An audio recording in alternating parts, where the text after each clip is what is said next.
आपका स्वागत है आपके अपने YouTube चैनल महाअध्ययन में। वीडियो को लाइक करें और अगर अभी तक चैनल को सब्सक्राइब नहीं किया है तो जल्दी से कर दें। आज हम करने जा रहे हैं हमारी 8वीं क्लास की वर्कशीट जो है सामाजिक विज्ञान की, और हमारी वर्कशीट का नंबर है 7 और ये हमारे संविधान क्या है या संविधान नाम का जो पार्ट है उससे ली गई है। और आज की तारीख है 16 अक्टूबर और हम सामाजिक राजनीतिक जीवन नाम की जो हमारी किताब है, जिसे हम शॉर्ट में पॉलिटिकल कह देते हैं, उससे संबंधित है या उससे ली गई है। अब आप इस चित्र को जब ध्यान से देखेंगे तो हम यहाँ देख रहे हैं कि इस चित्र को जब ध्यान से देखेंगे तो हमें यहाँ पर दिखाई दे रहे हैं, जहाँ तक मैं समझ रही हूँ इस वक्त ये राष्ट्रपति हैं हमारे उस वक्त राजेंद्र प्रसाद जी, और यहाँ पर हम देख सकते हैं डॉक्टर भीमराव अंबेडकर को। टोपी देखकर हम ये भी मान सकते हैं कि शायद क्या पता ये नेहरू जी हों, पर शायद क्योंकि मूछें हैं तो मूछें तो नेहरू जी की नहीं थी, तो ये राजेंद्र प्रसाद जी ही होंगे जो हमारे प्रथम राष्ट्रपति थे। तो ये तो हुई चित्र की बात, लेकिन यहाँ कुछ खास बातें हो रही हैं और ये चित्र संभवतः उस समय का है जब हमारे देश का संविधान बनकर तैयार हुआ। तो आइए चलिए बढ़ते हैं अपने आज के वर्कशीट की ओर, जहाँ पर लिखा हुआ है भारत का संविधान और उसके नीचे लिखा हुआ है उद्देशिका। तो हम आगे बढ़े उससे पहले हम इसके बारे में जान लेते हैं कि ये क्या है। देखो मेरे प्यारे बच्चों, संविधान क्या होता है सबसे पहले तो हमें ये पता हो, फिर उसके बाद उद्देशिका का क्या मतलब होता है। अगर हम उद्देशिका शब्द का मतलब देखें तो उद्देश्य, किस उद्देश्य से लिखी गई है या उद्देश्य क्या है। किसी भी चीज की उद्देशिका बताती है कि उस चीज को लिखने का उद्देश्य क्या है, अगर आसान भाषा में देखें। और संविधान को अगर आसान भाषा में देखें तो संविधान, विधान का मतलब होता है नियम, तो विधि को बनाना या नियमों को बनाना संविधान है। मतलब बहुत सारे नियम बनाकर उन्हें इकट्ठा करके लिख लिया जाए तो जो किताब तैयार होगी उसे हम संविधान कहेंगे। यानी किस तरीके से हमें किन नियमों का हमें पालन करना है, सभी चीज़ों के हमारे क्या नियम होंगे, ये सब मिलकर, बहुत सारे नियम मिलकर संविधान बनाते हैं और किसी भी देश का संविधान बनाते हैं। लेकिन आज हम बात कर रहे हैं भारत के संविधान की। तो उद्देशिका को प्रस्तावना भी कहा जाता है। उद्देशिका का मतलब भूमिका भी है, अगर आसान शब्दों में कहें तो। उद्देशिका को और आसान शब्दों में समझने की कोशिश करें तो ये परिचय पत्र है। अगर हम किसी देश का संविधान समझना चाहते हैं कि संविधान के अंदर क्या चीजें हैं, तो अगर हम उसकी उद्देशिका या प्रस्तावना जिसे कहते हैं उसे पढ़ लें तो हमें उसका परिचय मिल जाएगा। परिचय मिल जाएगा मतलब हमें ये पता चल जाएगा कि उसके अंदर किन बातों को मूलभूत रूप से ध्यान में रखकर फिर उसे बनाया गया है। तो उद्देशिका मतलब आसान शब्दों में कहें तो संविधान का परिचय पत्र, और आसान शब्दों में कहें तो भूमिका। ठीक, अब बढ़ जाते हैं आगे। आगे बढ़ने से पहले मेरे प्यारे विद्यार्थियों, इसे जरूर हमें पढ़ना है और ये बहुत इंपॉर्टेंट है, महत्वपूर्ण है। और ये हमारी किताब में, आप जब अपनी किताब खोलते हैं तो सबसे पहले आप देखते हैं किताब पर ये लिखा होता है। खासकर आपको पॉलिटिकल की किताब में ये आपको जो पहले दूसरे पेज हैं उसे जब आप पलट कर देखेंगे तो वहीं पर ये आपको मिल जाएगा।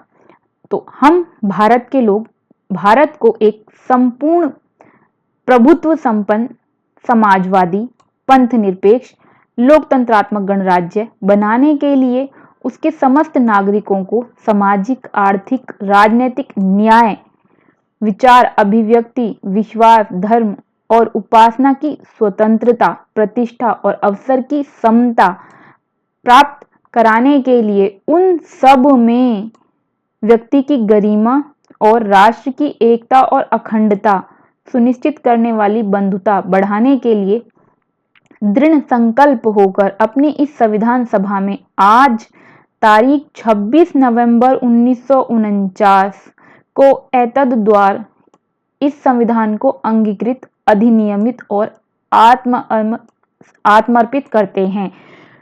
अब इससे जो बातें हमें पता चल रही हैं, जिन जिन शब्दों को मैंने येलो लाइन से कवर किया है, ये वो शब्द हैं जिन्हें हमारे संविधान को बनाते हुए ध्यान में रखा गया है।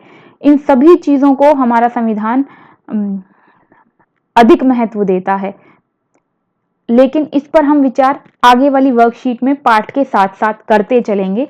लेकिन अभी क्योंकि हम संविधान पढ़ रहे हैं और उसका आधार पढ़ने की कोशिश कर रहे हैं, तो अभी फिलहाल हम यहाँ से उतना ही देखने की कोशिश करते हैं। ये देखिए, इसे 26 नवंबर 1949 ईस्वी को संविधान को अंगीकृत किया गया, यानी कि अपनाया गया, अधिनियमित आत्मार्पित किया गया, अपना लिया गया था उस दिन। तो 26 जनवरी 1949 को अपनाया गया। अब देखिए क्या लिखा है, 26 जनवरी लिखा है, और जिस दिन संविधान को लागू किया गया उस दिन को हम गणतंत्र दिवस के रूप में मनाते हैं, और वो दिन है 26 जनवरी। तो अगर 26 जनवरी को गणतंत्र दिवस मनाया जाता है तो 26 नवंबर को क्या किया गया था, और अगर 26 नवंबर को अपनाया गया था तो फिर 26 नवंबर को अगर अपनाया गया तो 26 जनवरी को क्या किया गया। तो आइए जानते हैं इन सवालों के जवाब अपनी इस वर्कशीट में। कुछ सवालों को लेकर बढ़ते हैं आगे की ओर। प्यारे बच्चों, विद्यालय को सुचारू रूप से चलाने के लिए कुछ नियम कायदे बनाए जाते हैं जिसका आप पालन करते हैं। इसी प्रकार किसी भी देश को कानूनी और सुचारू ढंग से चलाने के लिए नियम और कानूनों की आवश्यकता पड़ती है। एक दस्तावेज के रूप में जमा किए गए इन्हीं नियम कानूनों को संविधान कहा जाता है। मैंने अभी अभी आपको बताया कि हमें अपने जीवन को सुचारू रूप से चलाने के लिए कुछ नियम बनाने पड़ते हैं। हम अपनी निजी जिंदगी में भी देखें तो उठने का नियम है, खाने का नियम, पीने का नियम, सोने का नियम, पढ़ने का नियम, खेलने का, कूदने का, टीवी देखने का, मनोरंजन करने का, सबसे मिलने जुलने का, हर चीज़ का हमने एक नियम बनाया है कि कोई हमारे घर में आएगा तो हम नमस्ते करेंगे, पानी देंगे, चाय देंगे, नियम बना रखे हैं। तो जिस तरह एक व्यक्ति के जीवन में नियमों के बड़े महत्व हैं, उसी तरह एक देश को चलाने के लिए एक देश में नियमों का बहुत महत्व है। तो क्या कानून होने चाहिए, क्या नियम होने चाहिए, तो वो सारे नियम और कानून जो देश को सुचारू रूप से चलाने के लिए बनाए जाते हैं वो संविधान है। मतलब कानूनों का समूह है संविधान, अगर आसान शब्दों में हम कहने की कोशिश करें तो दूसरे शब्दों में संविधान मूल सिद्धांतों या स्थापित किए गए दृष्टांतों का समुच्चय है जिसमें किसी राज्य या संगठन को चलाने में सहायता मिलती है। ये वही बात कही गई है जो ऊपर कही गई है कि देश को चलाने के लिए कानून या मूल सिद्धांत, मतलब मूल नियम जो बनाए जाते हैं वो संविधान है। किसी भी देश का जो मौलिक कानून होता है सरकार के विभिन्न अंगों की रूपरेखा मुख्य कार्य का निर्धारण करता है। मतलब एक संविधान क्या है ये तो हमें पता चल ही गया कि कानूनों का पुलिंदा है या कानूनों का बंडल है या बहुत सारे कानून हैं। तो ये जो कानून हैं ये क्यों बनाए गए हैं, तो हमने अभी बात की कि देश को चलाने के लिए। तो थोड़ा और अगर बड़े शब्दों में लिखेंगे तो हम लिखेंगे सरकार के विभिन्न अंगों के रूपरेखा और कार्यों का निर्धारण करता है संविधान। मतलब संविधान बताता है कि एक सरकार को क्या क्या काम करने हैं और उसके अंग कौन कौन से होंगे। हम संविधान के साथ हम आगे चलकर सरकार के अंग भी पढ़ेंगे और इन सब अंगों का निर्धारण भी कौन करता है, संविधान करता है। साथ ही वो ये भी बताता है हमें कि सरकार और देश के नागरिकों के बीच कैसे संबंध होंगे, ये भी हमारा संविधान तय करता है। तो ये थी बहुत सारी बातें कि संविधान हमारे लिए इसलिए ज़रूरी है, देश चलाने के लिए, जीवन चलाने के लिए, मतलब देश के लोगों का जीवन सुचारू रूप से चल सके, एक देश की अर्थव्यवस्था अच्छे से चल सके, सरकार अच्छे तरीके से काम कर सके, इन सभी चीज़ों के लिए ज़रूरी है नियम। और वो नियम हमें कहाँ मिलते हैं या कहाँ लिखे हुए हैं, वो लिखे हैं संविधान में। तो चलो और एक महत्वपूर्ण बात करते हैं कि इस संविधान को बनाया गया तो किसने इसमें महत्वपूर्ण भूमिका निभाई। तो उस व्यक्ति का नाम है डॉक्टर भीमराव अंबेडकर।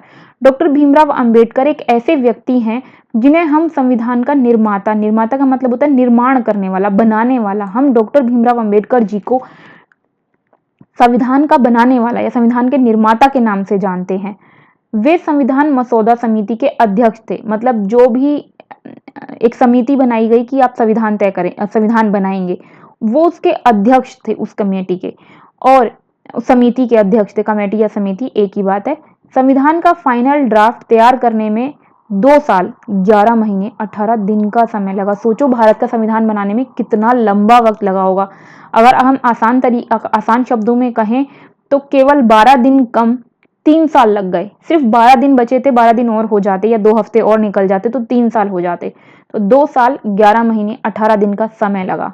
और भारत का संविधान विश्व का सबसे लंबा संविधान होगा ही। जब इतना समय लगाकर बनाया गया है तो निश्चित ही बड़ा संविधान भी होगा। और फिर भारत भी तो विश्व के सबसे बड़े देशों में शामिल है।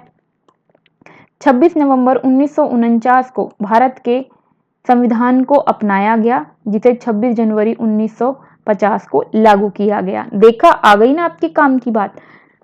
26 नवंबर 1949 को संविधान को अपना लिया गया था, क्योंकि संविधान तैयार हो गया तो उसे अपना लिया गया। लेकिन लागू कब किया गया? लागू किया गया 26 जनवरी 1950 को। और 26 जनवरी को ही हम गणतंत्र दिवस के रूप में मनाते हैं। बहुत समय पहले ही 26 जनवरी को गणतंत्र दिवस के या हम कहें तो आज़ादी के दिवस के रूप में स्वीकार किया गया था, बहुत समय पहले ही। इसलिए इसी दिन संविधान को लागू किया गया और इसी दिन को हम गणतंत्र दिवस के रूप में मनाते हैं। तो ये थी आज की हमारी प्यारी सी वर्कशीट के प्यारे प्यारे क्वेश्चन और बहुत सारी अच्छी अच्छी नॉलेज। तो चलो देखें हमने क्या सीखा। भारतीय संविधान को 26 जनवरी 1950 को लागू किया गया और अपनाया गया 26 नवंबर 1949 को। डॉक्टर भीमराव अंबेडकर को संविधान का जनक माना जाता है। भारतीय संविधान को बनने में 2 साल 11 महीने 18 दिन का समय लगा। संविधान किसी भी देश को कानूनी और सुचारू रूप से चलाने के लिए एक दस्तावेज के रूप में एकत्र किए गए यानी इकट्ठे किए गए नियमों कानूनों का पुलिंदा है। संविधान किसे कहते हैं, ये पूछा गया है ना, इसका उत्तर मैंने आपको बता दिया। फिर संविधान की आवश्यकता हमें इसलिए है क्योंकि संविधान मूलभूत सिद्धांतों का एक समूह है जिसे किसी राज्य या संगठन को चलाने के लिए आवश्यकता होती है। राज्य या संगठन मतलब देश को चलाने के लिए इसकी आवश्यकता होती है। यह सरकार के विभिन्न अंगों की मतलब ये तय करता है कि सरकार के अंग कौन कौन से होंगे और उसके कार्य कौन कौन से होंगे। और राज्य का मतलब वैसे तो अगर देखते हैं तो हम राज्य अलग होता है, देश अलग होता है, लेकिन यहाँ पर राज्य का मतलब पूरे एक देश से है। राज्य का मतलब यहाँ पर देश है। वैसे राज्य का मतलब देश नहीं होता, राज्य अलग होता है, देश अलग होता है और जिले अलग होते हैं। वो सब हम आगे पढ़ेंगे, तो अब इतनी बात को समझ कर चले। तो ये थी आज की प्यारी सी वर्कशीट। मैं उम्मीद करती हूँ आपको पसंद आई होगी, आपके लिए यूजफुल प्रूफ हुई होगी। अगर ऐसा है तो फटाफट से आपकी वीडियो के नीचे आ रहा है लाइक का निशान, फटाफट से लाइक कर दें। और अगर चैनल को सब्सक्राइब नहीं किया है तो वीडियो के नीचे आ रहा है रेड कलर का निशान जिस पर लिखा है सब्सक्राइब, वीडियो को सब्सक्राइब कर दें। और ज्ञान बांटने से बढ़ता है, इसलिए वीडियो को अपने फ्रेंड्स और दूसरे सेक्शन के फ्रेंड्स के साथ शेयर करना बिल्कुल भी ना भूलें। ऐसी ही अच्छी अच्छी प्यारी प्यारी वीडियोस के साथ फिर मिलते हैं। तब तक के लिए थैंक यू।